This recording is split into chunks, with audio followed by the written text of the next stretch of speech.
جو باتیں ابھی آپ کے سامنے رکھی گئی ہیں اجمالی طور پر پھر ان کا اعادہ کر دوں۔ ایک تو اپنے اعمال اور اخلاق کو درست کریں، گناہوں سے توبہ کریں، نئے سرے سے زندگی کا آغاز کریں۔ نمبر 2، برادران وطن اور پڑوسیوں کے سامنے اپنے اسلامی اخلاق اور کردار کی وہ تصویر پیش کریں جو مسلمانوں کی حقیقی تصویر ہے، جو اسلام کی حقیقی تعلیمات ہے، تاکہ ان کے ذہن کو گندگی اور زہر سے بھرنے کی جو کوشش کی جا رہی ہے اس کا عملی توڑ ہو۔ اور نمبر 3، دل کو مضبوط رکھیں، خوف و دہشت کو دل سے نکالیں، موت کا خوف دل سے نکالیں۔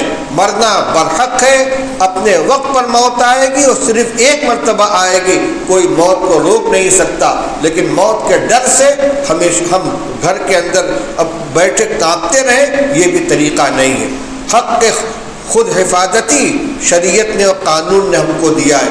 خدا نہ خواستہ حالات ایسے آ جائیں کہ ہماری جان مال کے اوپر حملہ ہو جائے تو ہم بزدل بن کر گھر میں نہ بیٹھے رہیں، ہم امن و امان کے محافظ ہیں، اپنی طرف سے کوئی امن کے خلاف اقدام نہیں کریں گے، لیکن اگر ہماری جان مال عزت آبرو کے اوپر کوئی حملہ آور ہوتا ہے تو صرف نعرے تکبیر نہ لگائے چھت کے اوپر چڑھ کر، بلکہ اللہ نے جتنی طاقت دی ہے، ہمت دی ہے، جتنی استطاعت ہے، جو اسباب فراہم ہو ان کے ذریعے اپنا دفاع کرنے کی کوشش کرنی چاہیے۔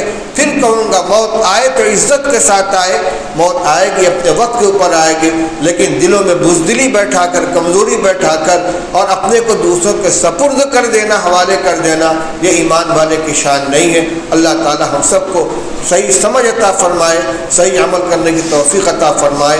وآخر دعوانا الحمدللہ رب العالمین۔